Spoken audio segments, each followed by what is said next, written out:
Greg, I know you really embrace mentoring athletes that have gone or will be going through the same thing you did.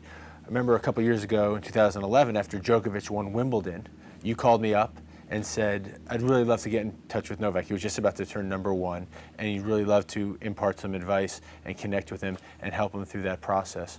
Where does that sense of responsibility emanate from? I never was afraid when I was a kid to reach out to a Jack Nicklaus or even a president of the United States or the prime minister of my country.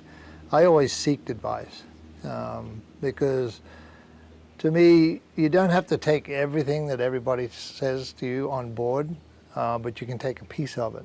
And the more pieces of information that I could pull in from successful individuals, whether they're CEOs or leaders of countries or great athletes, the more I was going to be a better person. So because I had that ability to reach out to other people, I always felt like if I saw something happening in somebody else's life, I don't try and impart myself on them. I just want to say, hey, I'm here. If you need help, I'm here to help you. Take my information or whatever parts of the information, you can throw it away or you can use it. I remember, I'll give you a prime example. President Bush, 43, was going through a really hard time. And out of the blue, I just picked up the phone and called the White House. And lo and behold, they put me through to him, right? Never anticipated. And now all of a sudden, you're talking to, I just said to Mr. President, I said, I know you're going through a really hard time right now. I said, but all I want you to know is that I'm out there and I really appreciate everything you do for this country. And he goes, wow, okay, thank you very much. It means a lot to me and boom. So to me, it made me feel good to let him know that there are people out there that care for what he's doing and the decisions he's making. Because I guarantee you not too many people will pick up the phone and say that. Just like with myself. Not too many people pick up the phone when you're going through surgery or going through a hard time, but you know they're out there, but you wish they would. So when I see something happen like that, I just want people to know, like with Adam Scott or any of the young kids coming out of Australia, I want them to know that there's an opportunity, that my door has got an open door policy, and if you need advice or help or whatever, or just want to come down here in the backyard and sit down and have a cold beer, you have the ability to come in and do it. On that note, who was that person for you? Or what was the best advice or the biggest mentor you had? I'd have to say that my best mentor was Charlie Earp. He was a club professional. He taught me a lot of the principles of life. Din and dip, do it now and do it properly. Respect and listen to what people have to say, even though you may disagree with them. Listen to what they have to say. And then my father always said, never tell a lie. Always speak the truth. It might get you into trouble, but you'll never be, in the long term, in a lot of trouble because you've always spoken the truth. So, just those gentlemen there. And then, I can go down the list of the modern era guys that I absolutely have total respect for. And I still, to this day, have no problem picking up the phone and having conversations. And, President Clinton would be one.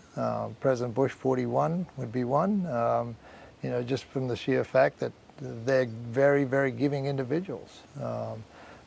Jack Welch, CEO. Nelson Peltz from Triarch in New York, very, very successful business person.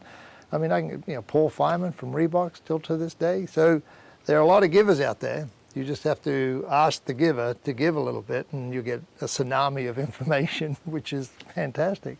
You mentioned President Clinton. Mm-hmm. We need to hear about the story. It's infamous. It happened right here in this beautiful property. I mean, you debilitated the President of the United States. It wasn't me, it was a stare. One stare. It was actually, it was really a shame. He was coming down and playing in my member guest golf tournament at the golf club just off the island here. And we arrived and I picked him up. He landed in a helicopter just on the mainland over there. And we came back in and he didn't drink alcohol like everybody thought. He drank a Coke. We sat down in this room right here and we just had a conversation for about 4 hours about life.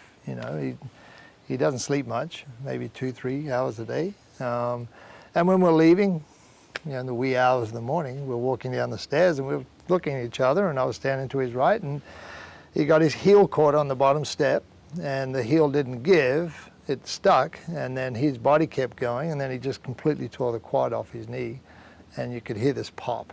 And the next 12 seconds was the quintessential counter-assault team, so Secret Service, just boom, because he screamed and there was a noise, and he landed on my knee, and I caught him so his head wouldn't hit the stairs, and everybody just swarmed in like something, he's gone down, right? And he was just brilliant. I mean, he was a consummate hurt individual, hurt president. They took him off, didn't want any notification to anybody, didn't want any narcotics, didn't want to give up the presidency or any situation like that. Get a phone call about 4 o'clock in the morning, he's coming back, he wants to rest up before he goes back to Air Force One.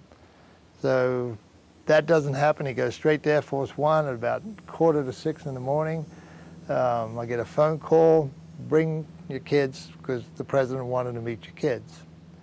So I wake up my kids, we get on the car. Now this is the magnitude of the man, right?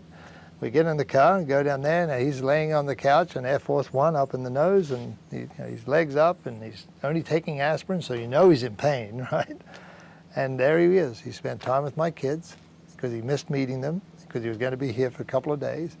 And to this day, my kids remember that moment in time, and they had the ability to sit on Air Force One and sit in his chair, but that's the way.